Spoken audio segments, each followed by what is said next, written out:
Penelitian yang melibatkan variabel atau konsep yang tidak dapat diukur secara langsung, persoalan validitasnya tidak bersifat langsung, karena juga menyangkut penjabaran konsep dari tataran teoritis ke tataran empiris atau indikator.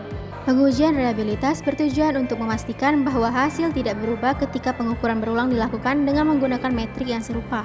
Alat yang digunakan untuk mengukur reliabilitas adalah Cronbach alpha. Yang pertama, jika nilai alpha lebih besar dari 0,70 artinya reliabilitas mencukupi, sementara jika alpha lebih dari 0,80 ini mensugesti seluruh item reliable dan seluruh tes secara konsisten memiliki reliabilitas yang kuat. Yang kedua, jika alpha lebih besar dari 0,90 maka reliabilitas sempurna. Jika alpha antara 0,70 sampai 0,90 maka reliabilitas tinggi. Jika alpha 0,50 sampai 0,70 maka reliabilitas moderat. Jika alpha 0,50 maka reliabilitas rendah. Jika alpha rendah, kemungkinan satu atau beberapa item tidak reliable. Uji normalitas data memiliki tujuan untuk memperlihatkan bahwa data sampel berasal dari populasi yang berdistribusi normal. Uji normalitas ini menggunakan metode Kolmogorov-Smirnov. Uji linearitas bertujuan untuk mengetahui hubungan antar variabel independen dengan variabel dependen itu linear atau tidak. Hubungan linear dapat bersifat positif searah ataupun negatif tidak searah. Uji linearitas merupakan uji prasyarat dalam analisis regresi.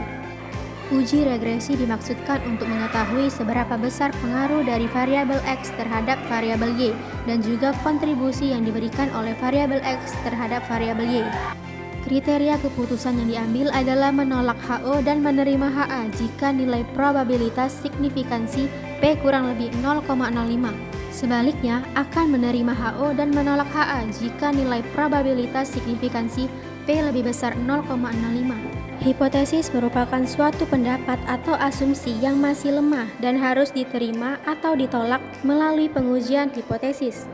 Hipotesis yang digunakan dalam suatu penelitian adalah sebagai jawaban sementara dalam suatu rumusan masalah yang berasal dari teori yang relevan dan harus diuji melalui analisis data empiris. HO ialah tidak terdapat efektivitas antara variabel X dengan variabel Y. Dan HA terdapat efektivitas antara variabel X dengan variabel Y.